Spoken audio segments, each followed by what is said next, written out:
Hello বন্ধুরা, good morning সবাইকে। সবাই কেমন আছো? আশা করি সবাই অনেক অনেক ভালো আছো। আমরাও ভালো আছি। বুলটি বিষয় চ্যানেলে তোমাদের সবাইকে স্বাগত। নতুন একটা ভিডিওতে সবাইকে ওয়েলকাম আর অনেক অনেক ভালোবাসা।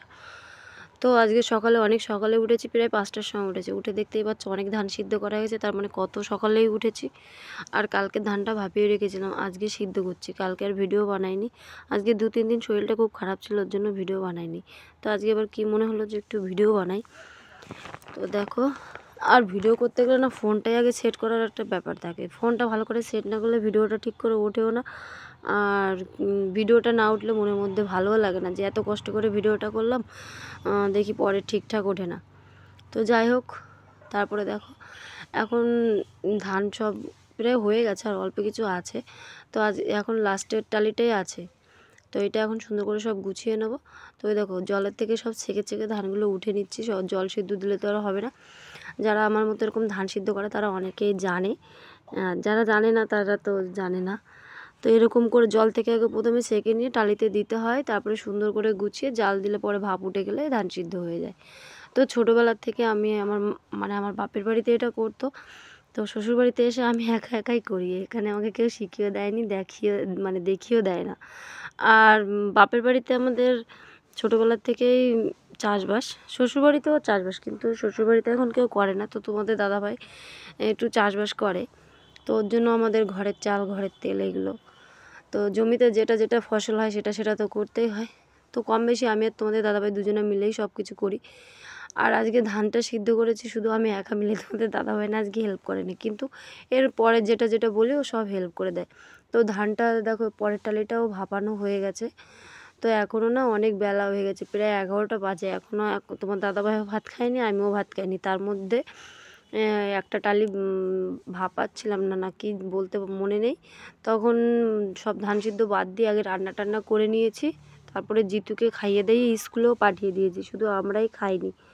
আর এখন প্রায় 12টা বেজে গেছে আজকে ধান সিদ্ধ করতে করতেই। তো একবারে সিদ্ধ হয়ে গেলে আর টেনশন থাকে না, পরে 2-3 দিন ধরে রোদ্রে দিলে পরে ধান সিদ্ধ হয়ে যাবে।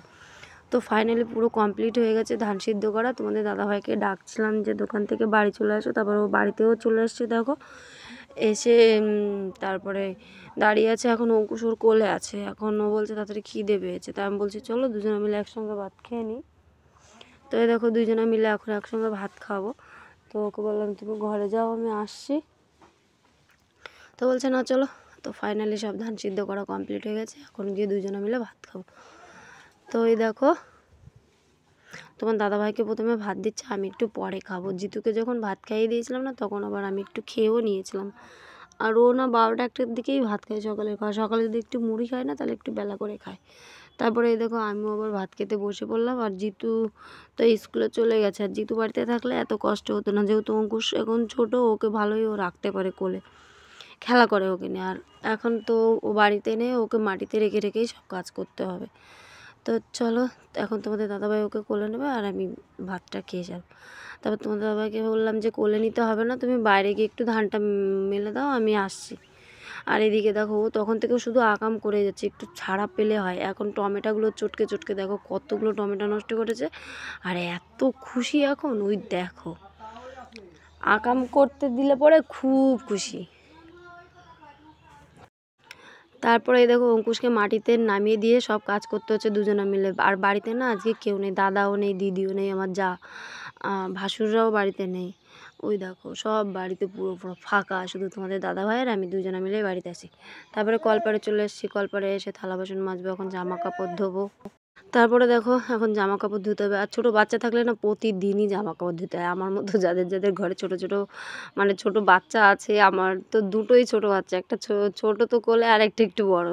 ওকে জিতুকে আর বড়ো মনে করে না, ছোটোই, ওরও সব কিছু করে দিতে হয়। তো যাই হোক, তারপরে এই চটটা ভালো করে আমি দেখো বস্তা দিয়ে সেলাই করে নিয়েছি, পুচুকে বসাতে পারবো। এখন গরমের দিন চলে এসছে, আর এখন না আর শীত নেই, এখন দিনের বেলা ফ্যান চালাতে হয়। তো এখন বিকাল হয়ে গেছে, এখন মাঠে যাচ্ছি জামা কাপড় আনতে, জামা কাপড় নিয়ে আসতে যাচ্ছি, আর পুচুকে দোকানে দিতে যাচ্ছি। তো পুচুকে দোকানে দিয়ে দেখো জামা কাপড়গুলো নিয়ে চলে আসছি। আর এখন একটু শরীর ভালো লাগছে না, চোখ দুটো কেমন লাগছে, সারা দিন কাজ করা হয়ে গেছে অনেক। তারপরে দেখো চটটা সেলাই করা হয়ে গেছে, খুব খুশি খুশি লাগছে। বর্দা একটু হেসে দিল, তোমাদের দাদাভাই ঘরের মধ্যে ভাত খাচ্ছে, ওকে আবার বললাম, ও খুব আমাকে জ্বালা, মানে কি বলবো, একটু কিছু যদি বাড়ায় তাহলে সেটা নিয়ে সারাদিন আমাকে খেপাবে। তো যাই হোক, এখন উঠান গদ্য সব ঝাড় দিতে হবে, থালা বাসন মাজতে হবে। তারপর পরে এইদিকে জিতু আবার স্কুল থেকে চলে আসে, জিতুকে আবার ভাত দিতে হবে। জিতু এখানে কুল বাগানে কুল খেতে গেছে। আমাদের একটা কুল গাছ আছে, বড় ডাব কুল গাছ, তোমাদের এক সময় দেখাবো। তো উঠোন ঝাড় দেওয়া কমপ্লিট। এখন ওই দেখো, এখন উঠোন ঝাড় দেওয়া কমপ্লিট হয়েছে। তো আজকের মতো এফডি ভিডিওটা বন্ধুরা ভিডিওটা তোমরা প্রথম থেকে লাস্ট অব্দি অবশ্যই দেখো। Bye bye.